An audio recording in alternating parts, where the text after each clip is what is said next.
अस्सलाम वालेकुम। आज का हमारा जो लेक्चर है वो सुपरपोजिशन थ्योरम पर है। तो ये हमारे पास नेटवर्क थ्योरम पर हमारा लेक्चर नंबर 2 है और हमने लेक्चर नंबर 1 में हमने नेटवर्क थ्योरम को डिस्कशन किया था कंप्लीट डिटेल के साथ कि कौन कौन से हमारे पास नेटवर्क थ्योरम होते हैं और उनके क्या क्या रूल्स उन पर अप्लाई होते हैं। तो वो हमने पहली वीडियो में हमने उसको डिस्कशन की थी उस पर। अब अगर आप को जो नेटवर्क थ्योरम के बारे में नहीं पता तो पहले आप उस वीडियो को देखें और फिर फर्दर स्टेप इस लेक्चर पर आए। ठीक है, तो चले हम अपनी वीडियो को स्टार्ट करते हैं।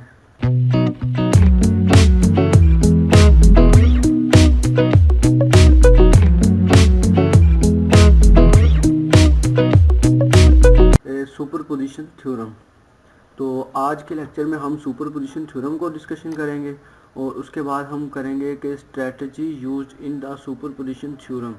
कौन कौन सी ऐसी स्ट्रेटजी हैं जो यूज़ होती हैं सुपरपोजिशन थ्योरम में सर्किट को सॉल्व करने के लिए। फिर इसके बाद हम इसका मैथमेटिकली एनालिसिस करेंगे और इसको एक एग्जाम्पल के ज़रिए सॉल्व करेंगे। अगर आप इस चैनल पर नए हैं तो इस चैनल को सब्सक्राइब कीजिए, लाइक कीजिए और इस वीडियो को शेयर कीजिए। चले हम अपने लेक्चर की तरफ चलते हैं। Superposition theorem. Superposition theorem is one of the important method that takes a complex circuit and simplify it in a way that make a perfect sense and make that circuit a simple one and easy to understand. Superposition theorem हमारे पास एक ऐसा important method है जिसके ज़रिए से हम किसी भी कम्प्लेक्स से कम्प्लेक्स सर्किट को बहुत इजीली सॉल्व कर सकते हैं। जैसे कि ये देखिए, आपको इस सर्किट में शो हो रहा है कि ये जो हमारे पास है डायमंड की तरह का सर्किट है। इसको सॉल्व करना मुझसे पहले आप लोगों ने ये भी पढ़े होंगे कि हम क्या नाम है नेटवर्क एनालिसिस वगैरह आपने किए होंगे। उसके बाद आपने किरचॉफ लॉ से, तो वो किरचॉफ लॉ से इसको सॉल्व कर सकते हैं। लेकिन अगर हमारे पास मल्टीपल पावर सोर्स हो और करंट सोर्स हो तो उससे फिर सर्किट को सॉल्व करना मुश्किल होता है। इसीलिए हमारे पास ये सुपरपोजिशन एक इम्पोर्टेंट मेथड है जिससे हम सर्किट को कम्प्लेक्स से कम्प्लेक्स सर्किट को इजीली सॉल्व कर सकते हैं। Superposition theorem help to analyze a complex circuit with multiple sources to determine the net current voltage in a desired component when all sources are connected. Superposition theorem इसलिए ज़्यादा important है कि इससे हमें यह भी पता चलता है कि हमारे पास से सर्किट में जितने भी करंट और वोल्टेज की सोर्सेज लगी हुई हैं तो किसी भी एक पॉइंट पे हम पता कर सकते हैं कि उस पर क्या सर्किट पर करंट है या वोल्टेज है। अब हम बात करते हैं कि इसमें हमारे पास कौन कौन सी स्ट्रेटजीज यूज़ होती हैं। The strategy use in the superposition theorem is to eliminate all but one source of power within a network at a time using series parallel analysis to determine voltage drop and a current within the modified network for each power source separately. सबसे पहले हम आपको बताते हैं कि इस circuit को जब आप इस सर्किट को सॉल्व कर सुपरपोजिशन यूज़ करेंगे ना तो आपको पहले सीरीज़ और पैरेलल की जो सीरीज़ और पैरेलल से हम एनालिसिस करते हैं ना Kirchhoff V equal to I R Kirchhoff का जो लॉ हम यूज़ करके जो हम वोल्टेज और करंट वगैरह फाइंड करते हैं और फिर हम सीरीज़ और पैरेलल सर्किट की एनालिसिस आनी चाहिए। अगर आपको नहीं आती तो उसमें कोई परेशानी की बात नहीं है। हमारा एक लेक्चर इस चैनल पर पड़ा हुआ है सीरीज़ एंड पैरेलल सर्किट के ऊपर, तो उसको आप देखिए तो वो बिल्कुल आपको क्लियरली आप इसे कोई भी सर्किट हो सीरीज़ और पैरेलल के जो रेंज में आता हो उसको ईजिली सोल्व कर लेंगे। तो इसकी स्ट्रेटजी मैं आपको बता रहा था कि जो इसकी स्ट्रेटजी है सुपरपोजिशन थ्योरम की, जो कि ऑल सोर्सेज ऑफ पावर जितनी भी होती हैं वो एक टाइम पर सीरीज़ पैरेलल के ज़रिए हम जब करंट को सॉल्व करते हैं तो हमारे पास एक नेट आ जाती है और हमारे पास जो मॉडिफाइड सेट जो सर्किट बनता है ना, जब अब कंप्लीट हमारा जो कम्प्लेक्स सर्किट होता है ना वो एक सिंपल सर्किट में तब्दील हो जाता है। Then one voltage drop and current have been determined for each voltage working separately. The values are all imposed on the top of each other. Added subtract algebraically to find the actual value drop current with all sources active at a time. इसका मतलब ये है कि जो हमारे पास current और जो हमारे पास वोल्टेज ड्रॉप होती हैं और जो करंट हमारे पास किसी भी रेजिस्टेंस में से या किसी अदर सोर्स से पास होता है तो वो हमें बता देता है कि उसकी जो वर्किंग है। हम उनको करंट को ऐड सब्ट्रैक्ट अलजेब्रिकली ये वाले फंक्शन को यूज़ करके हम उसकी एग्जैक्ट वैल्यू करंट की निकाल लेते हैं कि उस पॉइंट पे करंट की वैल्यू क्या आ रही है। तो चलें हम आपको एक एग्जांपल के ज़रिए सॉल्व कराते हैं। अब आपको एक सर्किट दिख रहा है, ठीक है। तो इस सर्किट में हमारे पास दो वोल्टेज हैं, इनको हम पावर सप्लाई भी कहते हैं और इनको हम वोल्टेज सोर्स भी कहते हैं। तो हम इसमें क्योंकि हम अब सीनियर हैं तो हम इसको पावर सोर्स ही कहेंगे। तो ये देखें, एक 7 वोल्ट जो कि हमारे पास V2 है और एक हमारे पास V1 है जो कि 28 वोल्ट है। Since we have two sources of power, 28 volt and 7 volt in this circuit, we will have to calculate two sets of values for each voltage and current flowing through each component. One for the circuit with only the 28 volt battery in effect and other with the 7 volt effect. अब हमारे पास ये question है, ठीक है। तो हमारे पास दो voltage source दी हुई हैं जो कि V1 जो है वो 28 वोल्ट है और जो हमारे पास है V2 है वो 7 वोल्ट है। इनके ज़रिए से हमने अलग अलग इन रेजिस्टेंस पे वैल्यू फाइंड करनी है कि इस पर जो R1 है जो कि 4 ओम है, इस पे V1 की और V2 की कंबाइंड इस पे क्या वोल्टेज आ रही है और क्या करंट आ रहा है, वो हमने इसमें से फाइंड करना है। चलें तो अब हम करते हैं। हमने आपको स्ट्रेटजी में बताया था कि हम जब भी हमारे पास जितने भी सोर्सेज हमारे पास है, इसकी ये एक ट्रिक है सुपरपोजिशन प्रिंसिपल की, कि हमारे पास से जितनी भी सोर्सेज पावर सोर्स हों या करंट सोर्स हों, जब हमने सुपरपोजिशन से उसको सॉल्व करना है तो हमने किसी एक को कंसीडर करना है सोर्स को और बाकी सब को हमने ऑफ कर देना है, मीन्स के सर्किट को हमने शॉर्ट कर देना है। तो आप ये देख सकते हैं कि जो हमारे पास V1 है 28 वोल्ट, इसको हमने कनेक्ट किया हुआ है और जो हमारे पास V2 है इसको हमने रिप्लेस कर दिया बाय इक्विवेलेंट, मतलब हमने इसको शॉर्ट कर दिया यहाँ से, ठीक है। तो शॉर्ट का मतलब और ओपन सर्किट का मतलब ये दो डिफरेंट कंसेप्ट हैं। ओपन का मतलब है कि अगर हम यहाँ से इसको हटा दें और ये वायर भी ना हो, और शॉर्ट का मतलब है कि हमने इसको यहाँ पर वायर कनेक्ट कर दी इसको हटाकर। तो आपको ये तो समझ आ गई होगी। अब हमने जब इसको 7 वोल्ट हटा दिए, मतलब V2 जब हमने यहाँ से हटा दिए इस पॉइंट से, ठीक है। तो अब आप देखते हैं कि हमारे पास जो R2 और R3 ये हमारे पास दोनों सर्किट पैरेलल में आ गए हैं। अब आप देख सकते हैं कि हमारे पास जो R2 है और हमारे पास जो R3 है, जब हमने V2 को यहाँ से रिप्लेस कर दिया इक्विवेलेंट सर्किट मीन्स के हमने वायर लगा दी उसकी जगह पे, तो ये दोनों रेजिस्टेंस हमारे पास पैरेलल में आ गए हैं। और उसके बाद जब इसको हम सोल्व करेंगे तो ये हमारे पास R1 के साथ सीरीज़ में आ जाएंगे। अब आपको अगर सीरीज़ पैरेलल सर्किट की एनालिसिस नहीं आती है तो आप हमारी वीडियो को देखें ज़रूर चैनल पर जाकर, द डेली नॉलेज पे। Analysis the circuit with only the 28 volt battery, we want to obtain values for voltage and current. अब हमने ये वोल्टेज और करंट की वैल्यूज़ हमने फाइंड की है कि जो हमारे पास अगर 28 वोल्ट है तो हमारे पास R1 पे हमारे पास वोल्टेज कितनी होगी और उसके बाद R2 पे हमारे पास कितनी होगी और R3 पर कितनी होगी। ये आपको सीरीज़ और पैरेलल सर्किट से आप सोल्व कर सकते हैं। इसको हम पहले जैसे कि हम ये बताते हैं आपको कि ये यहाँ पर आप देखें कि R2 और R3 हमारे पास पैरेलल में थे। जब हमने उसको सॉल्व किया है तो हमारे पास 0.667 ओहम आ गया है, ठीक है।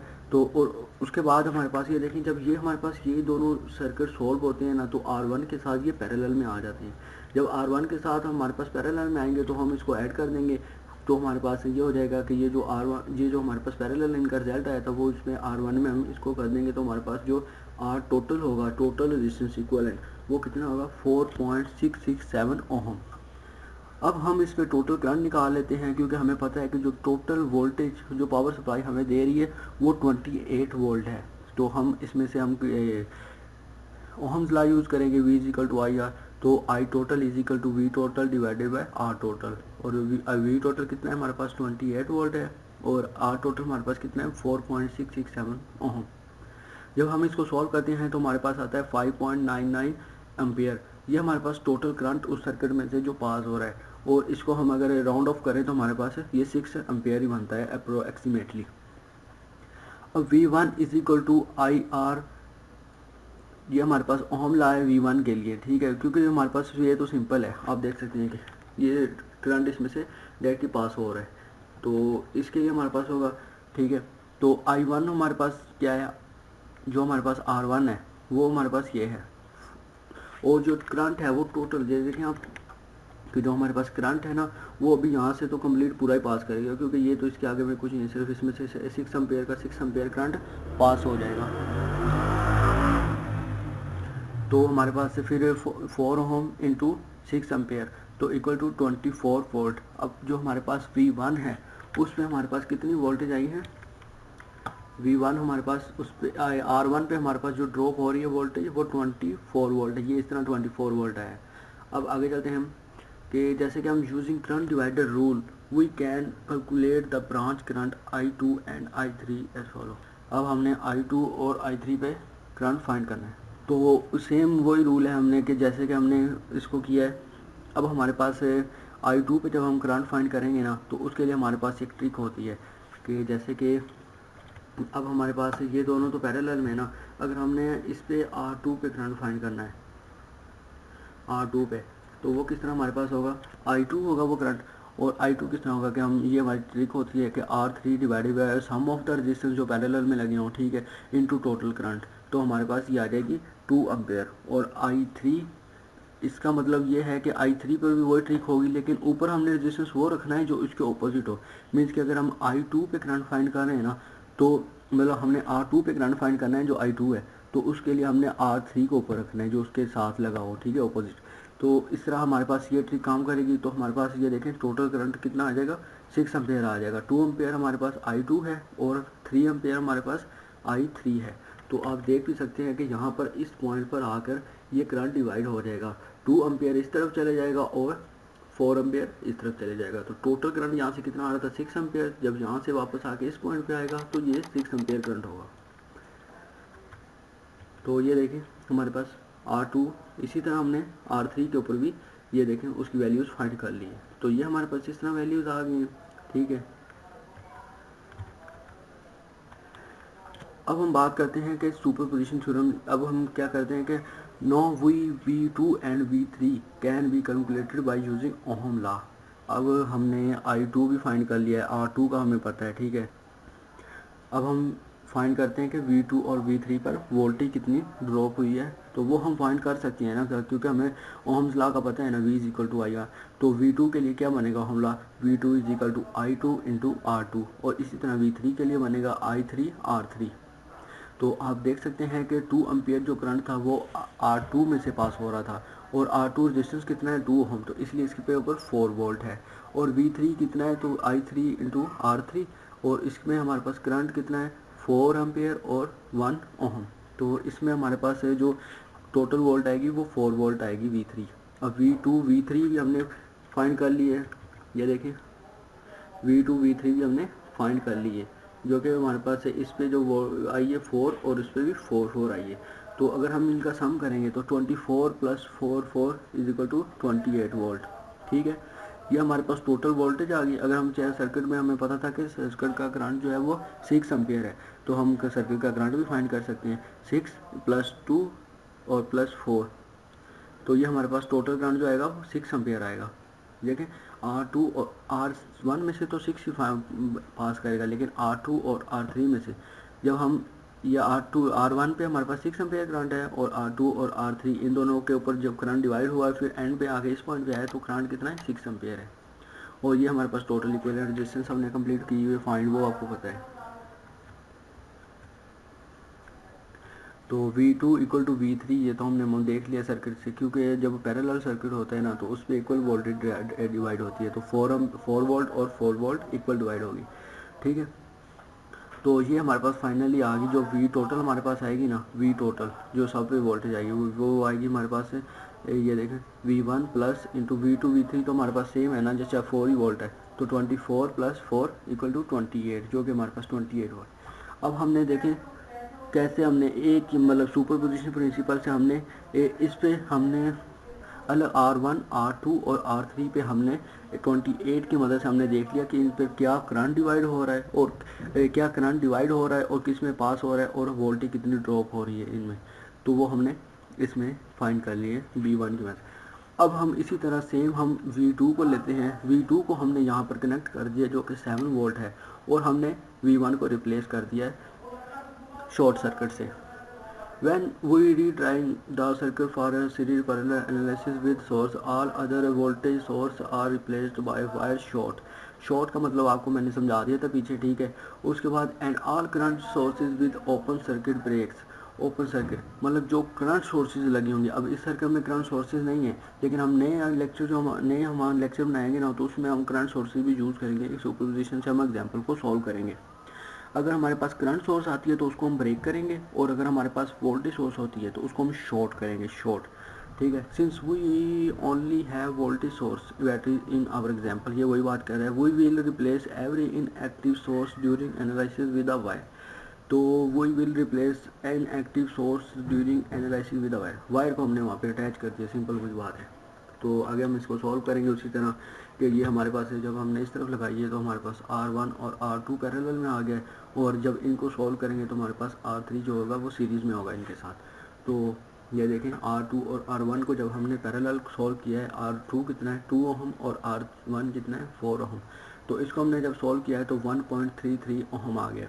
ठीक है, और इसमें हमने R3 प्लस इनका जो हमारे पास सोल्यूशन था, जो हमारे पास है, जो ये दो पैरेलल थे, इनको हमने ऐड किया है, तो हमारे पास जो टोटल रेजिस्टेंस आ गई है वो 2.33 ओहम आ गई है।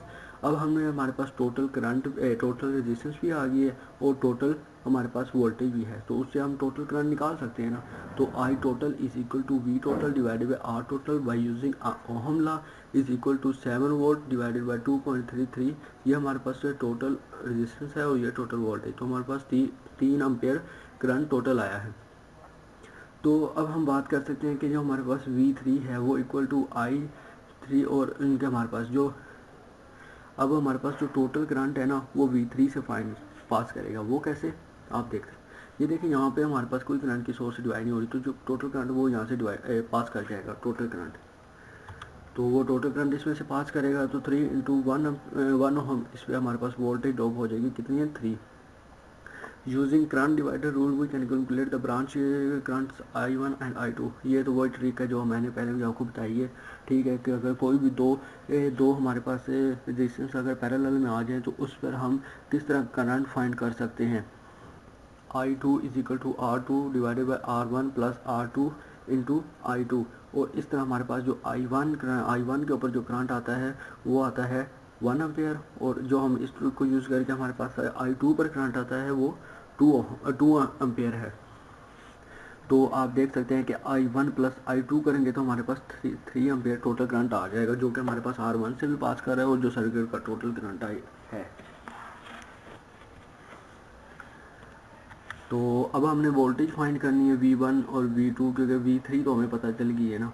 V3 हमारे पास कितनी थी, V3 हमारे पास 3 वोल्ट थी, तो बाकी हमारे पास कितनी बचती हैं 4 वोल्ट बचती है, क्योंकि टोटल वोल्टेज कितनी जा रही है 4। अब हम बात करते हैं कि ये देखें, V1 और V2 हम फाइंड करते हैं। V1 हमारे पास उसी तरह ओहम्स लॉ को यूज़ करेंगे, V is equal to IR। I1 का हमें पता है करंट कितना पास हो रहा है, और R1 का हमें पता है कि I1 जो हमारे पास 1 एम्पेयर है, और I2 हमारे पास जो है ना वो हमारे पास 4 एम्पेयर है, 4 ओहम है। तो इससे हमारे पास 4 वोल्ट आएगी, और उसके बाद V2 भी हमारे पास 4 वोल्ट आएगी, क्योंकि ये पैरेलल में है तो दोनों के ऊपर सेम वोल्टेज डिवाइड होगी। ठीक है, तो हमारे पास 3 वोल्ट और प्लस 4 वोल्ट हमारे पास कितनी हो जाएगी 7 वोल्ट, जो कि टोटल वहाँ से आ रही है। तो V1 V2 इसी तरह। तो अब I टोटल हम निकालेंगे, तो I total is equal to I3 is equal to I1 plus I2 is equal to 1 ampere plus 2 ampere is equal to 3 ampere, and finally VT is equal to V3 plus जो हमारे पास V2 पे है, तो वो 7 voltage आ जाएगी। अब आप देख सकते हैं कि हमने इस सर्किट को सॉल्व कर लिया है। When we imposing these values of voltage and current, we have to be very careful to consider polarity of each voltage drop and direction of current, electron or hole flow, as the value have to algebraically added or subtract depending upon the direction of current। सबसे पहले जब हमने इन values को, अगर हम means कि हमने उस वोल्टेज की जो हमारे पास 7V1 है, जो हमारे पास 7V2 है, उसकी मदद से भी हमने जो इन पर वैल्यूज़ निकाली हैं वो, और जो हमारे पास है 28 वोल्टेज है,